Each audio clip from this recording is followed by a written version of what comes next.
رسوله الكريم أما بعد فأعوذ بالله من الشيطان الرجيم بسم الله الرحمن الرحيم والسماء ذات البروج واليوم الموعود وشاهد ومشهود قتل أصحاب الأخدود النار ذات الوقود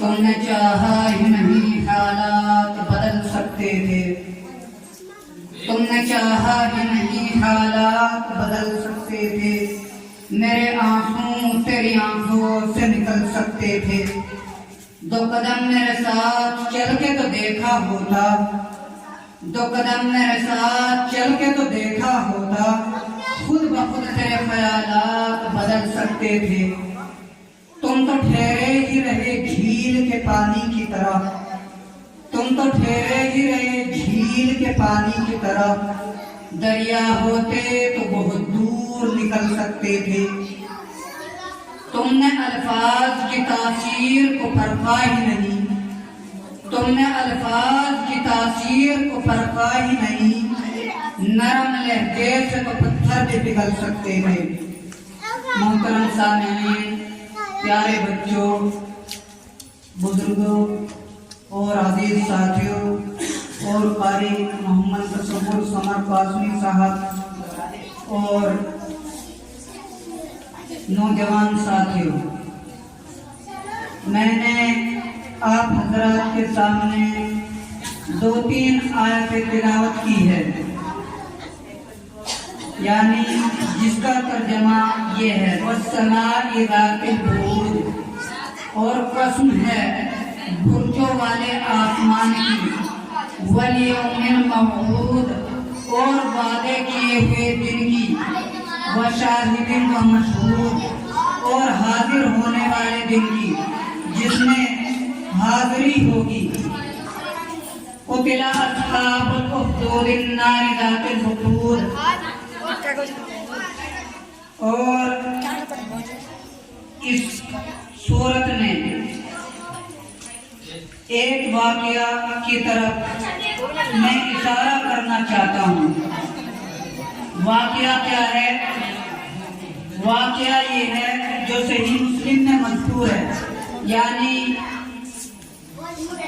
آپ حضرات کو یہ معلوم ہونا چاہیے کہ احادیث کی کتاب ہے صحیح مسلم اور جو سب سے بڑی یعنی اصح الکتب بعد کتاب اللہ یعنی جو کتاب ہے وہ بخاری ہے یعنی بخاری مسلم ترمذی ابو داؤد نسائی یہ جو تمام کے تمام کتابیں ہیں یہ احادیث کی کتابیں ہیں تو میں نے آپ حضرات کے سامنے قرآن کریم کی چند آیات تلاوت کی ہے جس کا ترجمہ میں نے آپ کو یعنی اس کا ترجمہ جو میں نے آپ حضرات کے سامنے اس کو بیان کر دیا ہے تو واقعہ کیا ہے واقعہ یہ ہے کہ آپ علیہ السلام کے آنے سے قبل یعنی اس وقت دین اسلام برحق تھا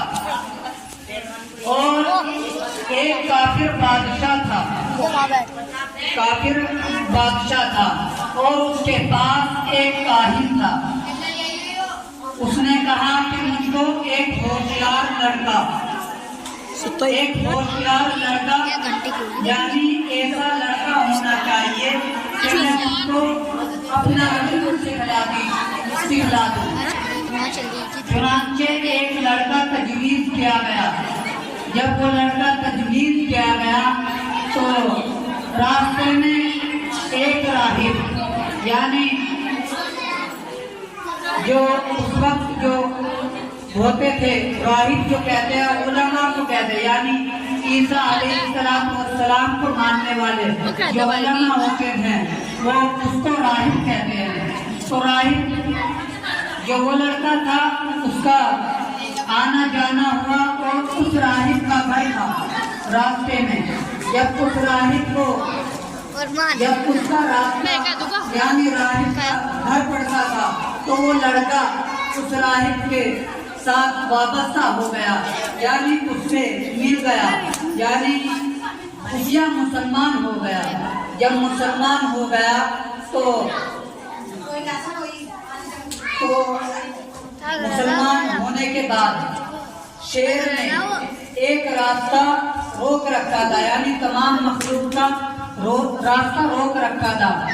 جب دیکھا کہ تمام انسان پریشان ہے اور نکلنے کا راستہ کوئی نظر نہیں آ رہا تھا، تو اس لڑکے نے ایک پتھر اٹھایا اور کہا اے اللہ، یعنی دعا کی، اگر اس راہب کا دین سچا ہے تو جو یہ میرے ہاتھ میں پتھر ہے، اس سے اگر میں نے اس کو اٹھا کر اس شیر کو مار دیا، اگر یہ مر گیا تو میں سمجھ جاؤں گا کہ راہب کا دین سچا ہے. چنانچہ انہوں نے وہ پتھر اٹھایا اور جو ہی وہ پتھر اٹھایا اور اس پتھر کو اس شیر کو مارا تو شیر فوراً ہلاک ہو گیا. چنانچہ جب یہ ظاہر ہو گیا کہ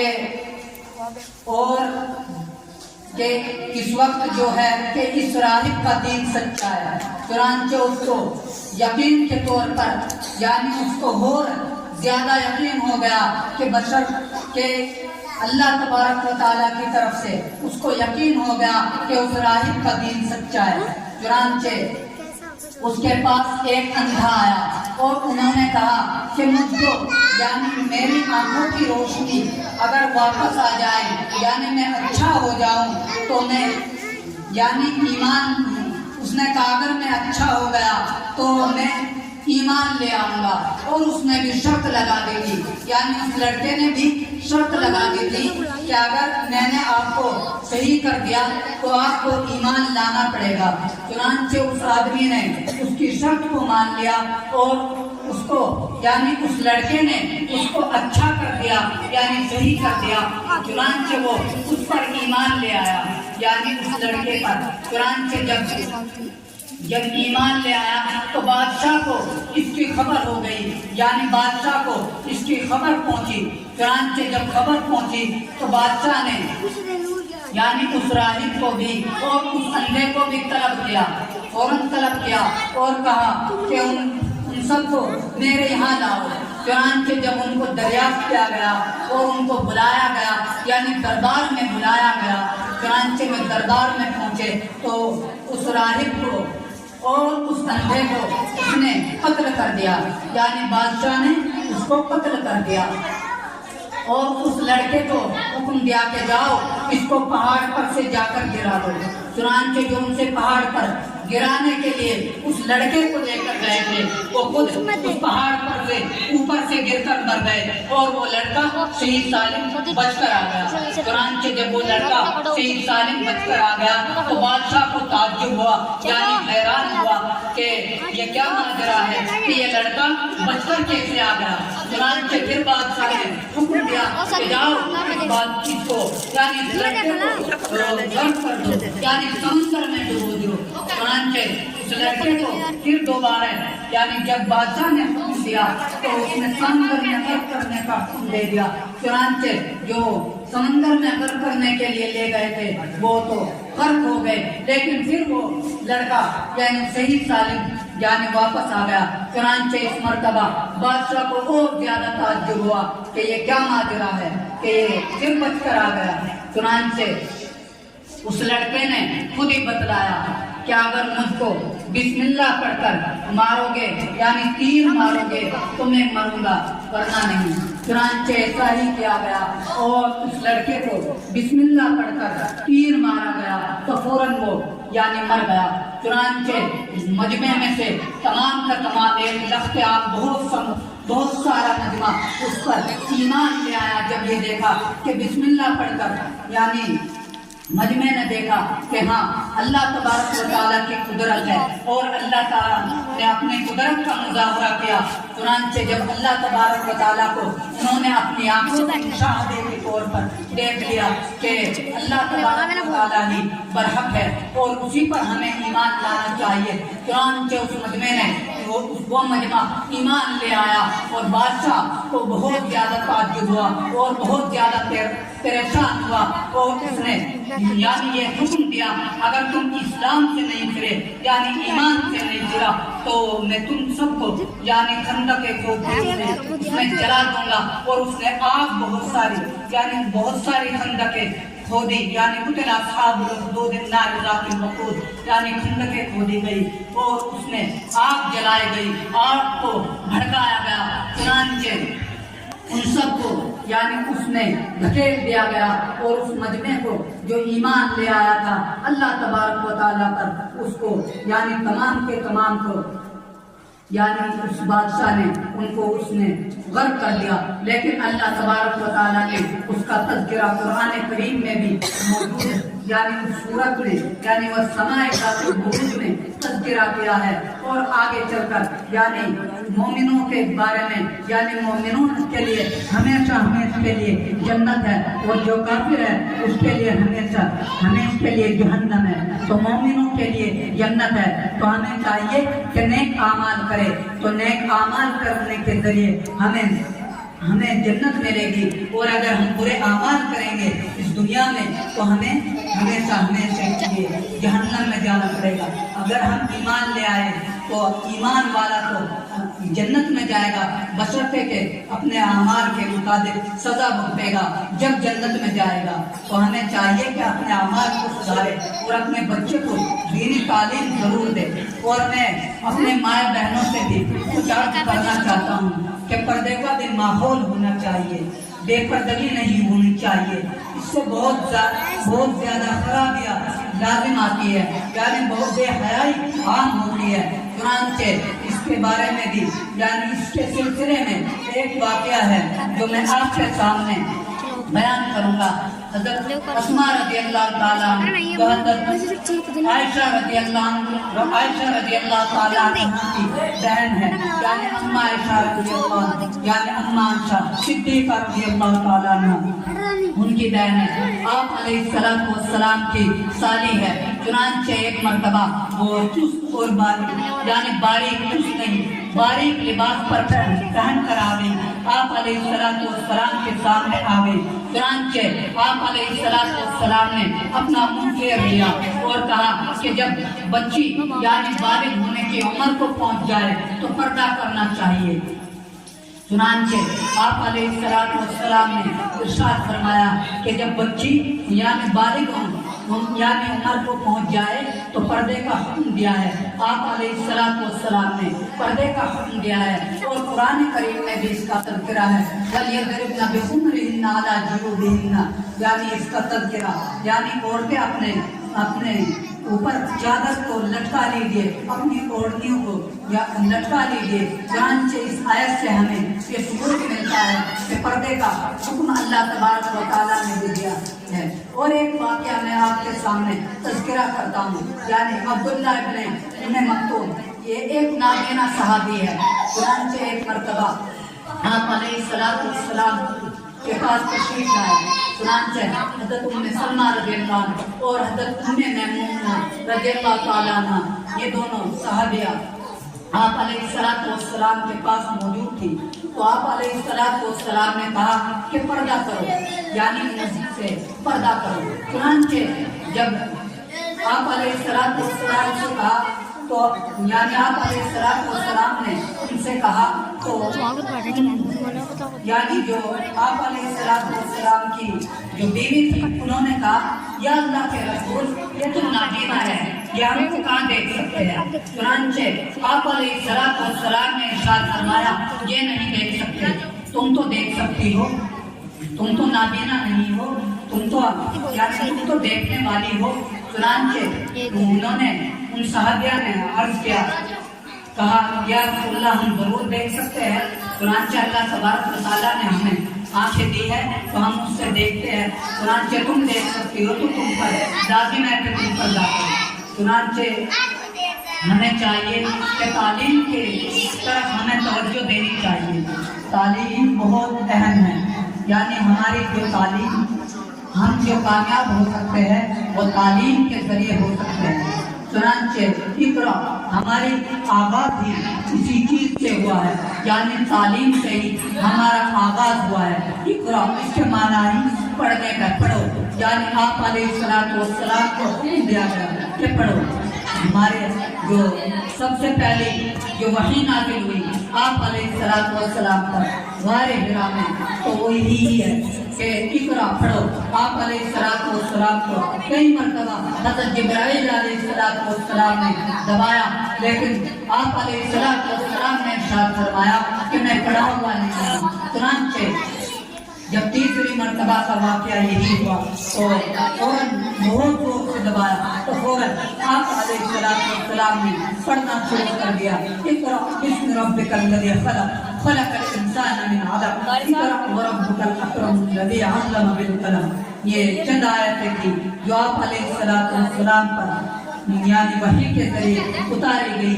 تو ہمیں چاہیے کہ اپنے تعلیمی ماحول اپنا تعلیمی نظام بنانا چاہیے. اپنے بچوں کو تعلیم سے آراستہ و پیراستہ کرنا چاہیے. اپنے بچوں کو اعلیٰ سے اعلیٰ تعلیم دلانی چاہیے. بس میں اپنی تقریر کو یہیں پر ختم کرنا چاہتا ہوں. وآخر دعوانا الحمدللہ. کیونکہ تعلیم ہی سکھاتی ہے جینے کا سلیقہ. تو میرے پیارے نبی حضرت محمد صلی اللہ علیہ وسلم نے فرمایا کہ ماں کی گود سے لے کر قبر تک تعلیم حاصل کرو. پھر ایک اور جگہ فرمایا علم حاصل کرو خواہ تمہیں چین جانا کیوں نہ پڑے.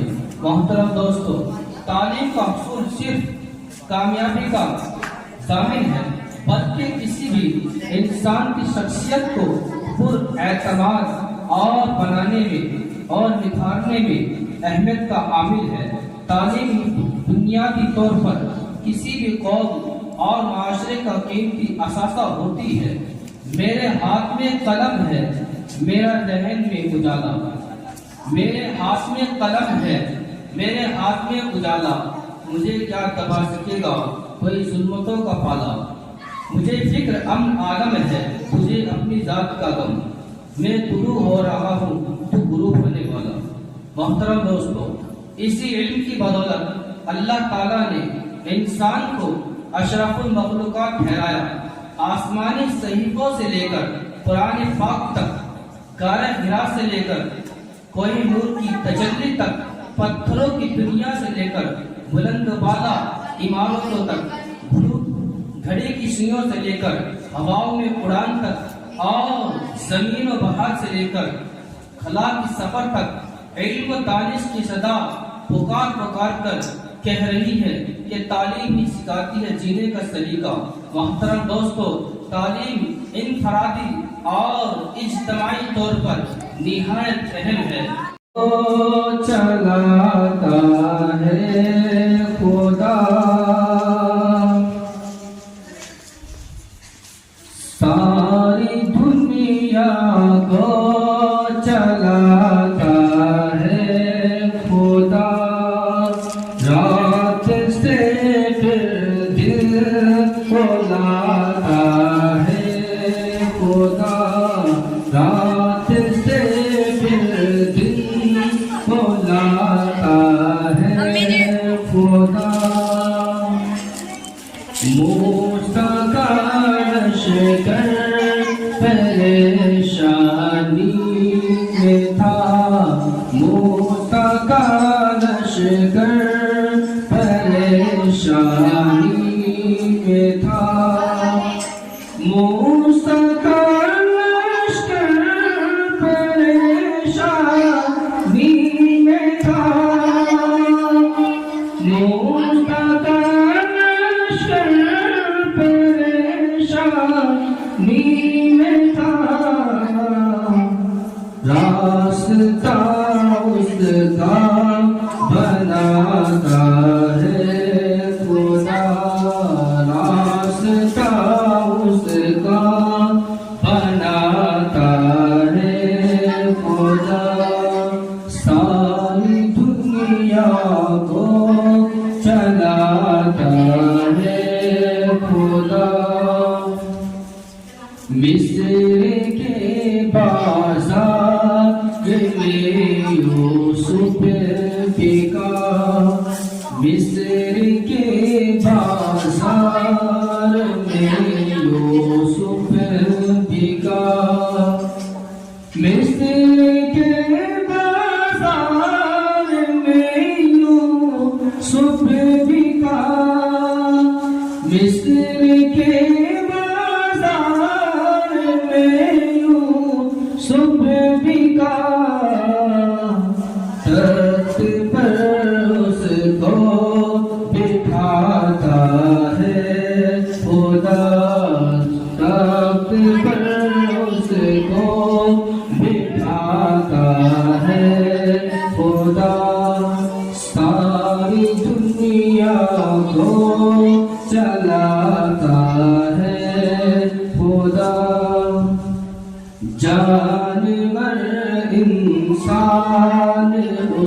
کا کھاتے ہیں، جانور انسان اس کا کھاتے ہیں، جانور انسان اس کا کھاتے ہیں، جانور انسان اس کا کھاتے ہیں، اور پرندوں کو کھلاتا ہے خدا، اور پرندوں کو کھلاتا ہے خدا، ساری دنیا کو چلاتا ہے خدا، ہے وہی نعمت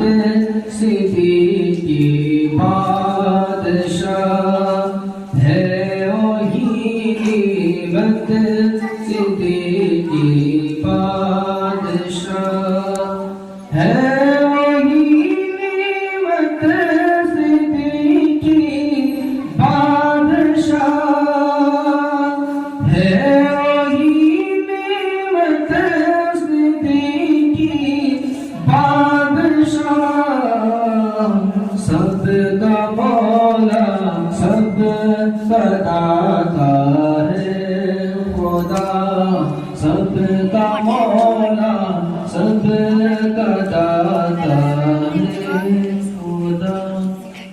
حمد کے بعد جو لازم ہوتا ہے وہ ہم ناک سے چھٹی ہوتا ہے، چند اشعار آتے ہیں کی سماعت۔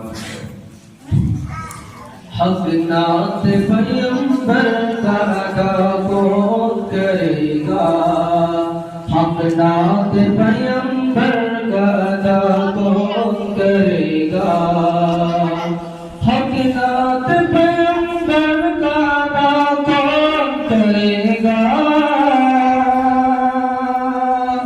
حق نعت پیغمبر کا ادا کون کرے گا، عاشق نہ کرے گا تو بھلا کون کرے گا، عاشق نہ کرے گا تو بھلا کون کرے گا۔ یہ اشعار جو ہے ماں باپ کے اوپر، جس کے ماں باپ حیات ہے ان کے لیے دعا کریں۔ یا رب میرے ماں باپ کی تو عمر بڑھا دے، یا رب میرے ماں باپ کی تو عمر بڑھا دے، یا رب میرے ماں باپ کی تو عمر بڑھا دے، یا رب میرے ماں باپ کی تو عمر بڑھا دے، ورنہ میرے جینے کی دعا کون کرے گا، ورنہ میرے جینے کی دعا کون کرے گا، سر دے دیا شبیر نے سجدہ نہیں چھوڑا، سر دے دیا شبیر نے سجدہ نہیں چھوڑا، کہ سر دے دیا شبیر نے سجدہ نہیں چھوڑا،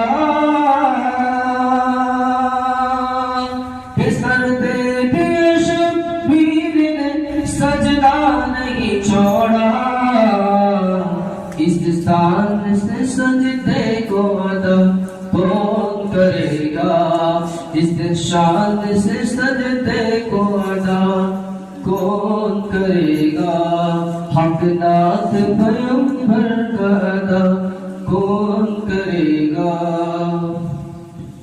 اس پروگرام کو آگے بڑھاتے ہیں، ایک بچی ہے عشرت وائے اور پیش کرے۔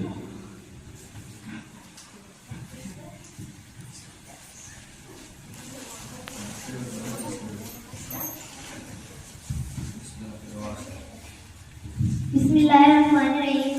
حدیث نمبر 1 علم نور علم روشنی ہے، حدیث نمبر 2 الفضل قیام فرمزال ہے، حدیث نمبر 3 المسلموں کو مسلمان کا بھائی ہے، حدیث نمبر 4 ابن نصیحہ دین خیر بھائی کا نام ہے، حدیث نمبر 5 الزم روزہ دار، حدیث نمبر 6 نزدیک گناہوں کو